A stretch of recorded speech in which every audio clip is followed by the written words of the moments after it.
Welcome back to The Edge, the podcast where we decode the subtle differences that separate good traders from great ones. Today, we're tackling perhaps the biggest enigma in the markets, one that has fascinated and frustrated every investor. Why do two people using the exact same strategy and the exact same market data achieve radically opposite results? Joining us to unravel this is B, a seasoned performance coach in financial psychology. B, welcome. Thank you, A. It's a pleasure to be here. And you've hit the nail on the head. That enigma you mentioned is not about a secret indicator. It's about resilience. Resilience. That seems like a soft skill in a hard numbers world. Can you elaborate? Absolutely. Look at the typical aspiring trader. They dedicate 90% of their time to perfecting technical analysis, charts, patterns, indicators, but they spend barely 10% on training their mind. The market is volatile, yes, but human emotion is the most dangerous ammunition. The true competitive edge, A, is not on the chart, but between your ears. So, psycho trading isn't just a buzzword, it's about managing that emotional ammunition. How do we define it? Psychotrading is the study of how human psychology governs financial decisions. It acknowledges that no matter how sophisticated our algorithm is, a human executes the trade. And humans are governed by two powerful, distorting internal forces, fear and greed. The markets aren't cold entities. They're the collective reflection of millions of individual hopes and panic points.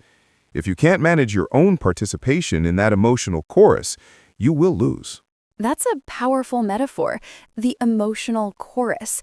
Let's dive into those two magnetic poles, fear and greed. How exactly do they sabotage a perfect trade?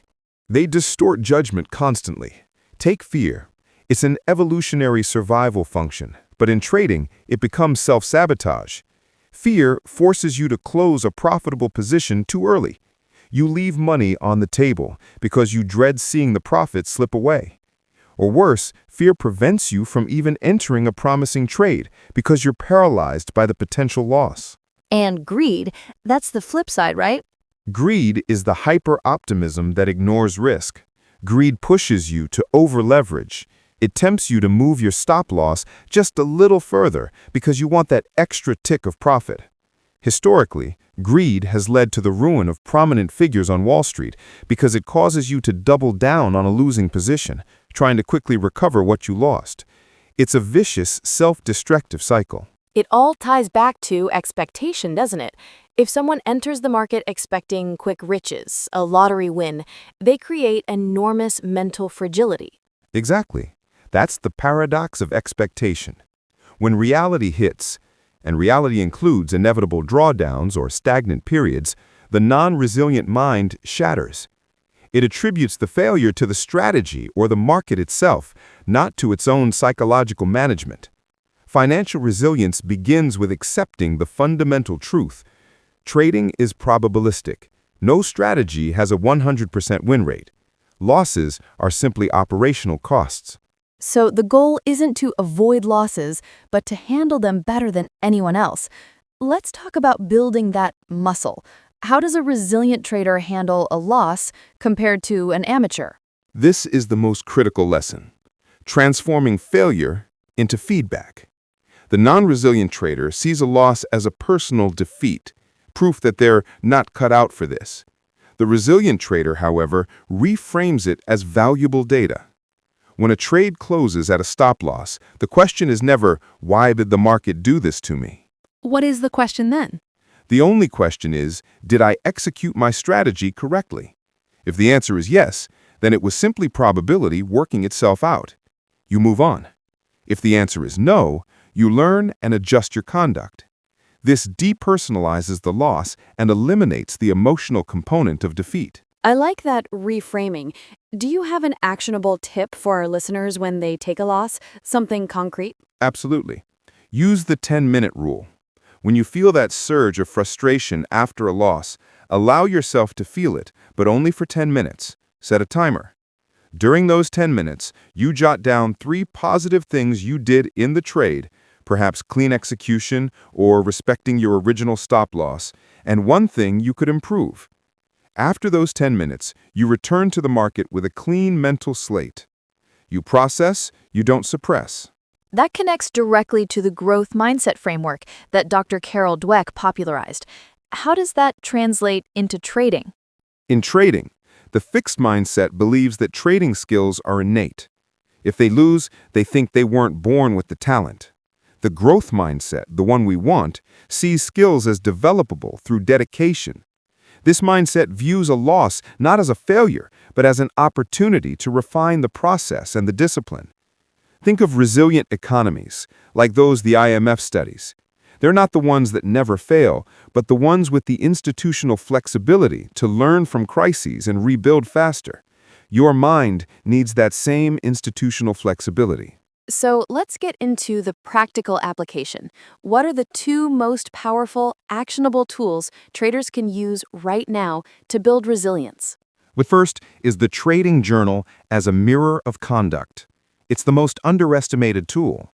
Don't just record entries and exits. Your journal must record 4 key things: the plan, emotion before the trade, emotion during the trade, and your actual action. Why the emotions? Because by reviewing the journal, you stop blaming the market and you start identifying clear patterns of self-sabotage. That objective self-awareness is the foundation of resilience. You can't improve what you don't measure. That makes perfect sense.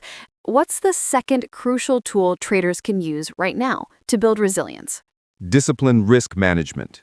This is the first line of emotional defense. If you risk too much on a single trade, every market fluctuation becomes a potentially catastrophic event, and that immediately triggers panic. The golden rule is simple.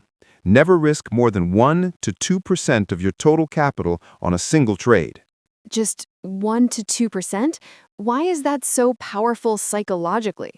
When the potential loss is minuscule, when the stop loss only costs you 1%, the emotional impact is equally small. You could theoretically have 10 or 20 consecutive losses, and your capital, and more importantly, your psychology, remain intact. This grants you the peace of mind to wait for your statistical advantage to appear. You automate the acceptance of loss, turning it into a pre-calculated number rather than an emotional surprise. It's all about playing the long game, isn't it? Trading as a marathon, not a sprint. Exactly. You are a high-performance athlete. An athlete's resilience is measured by their capacity for nutritional discipline. That's your risk management. And rapid recovery. A loss is a cramp. The athlete stretches it out, treats it, and keeps running, without letting the cramp become an excuse to abandon the race. Your experience is measured by your consistency over years, not the money gained in 1 week. That is such a compelling takeaway. B, let's wrap up this essential path we've covered. What's the final invincible mind recipe? The recipe is simple, A. Resilience is not the absence of emotion, it is the ability to feel that emotion, register it, and then operate despite it, adhering robotically to your pre-established plan. Operate despite the emotion. I love that. Yes, the formula is resilience equals discipline plus probability. Your success is the skill to execute your edge long enough to succeed. B, this has been incredibly insightful. We've gone from a simple enigma to a detailed action plan. Accept probability, manage risk at 1 to 2%, and make your trading journal your mirror. Thank you so much for sharing your expertise on building the invincible trading mind. My pleasure, A. That was B, decoding the resilience necessary for profitable psycho trading. Remember our key phrase today: trade the process, not the profit. We'll catch you next time on The Edge.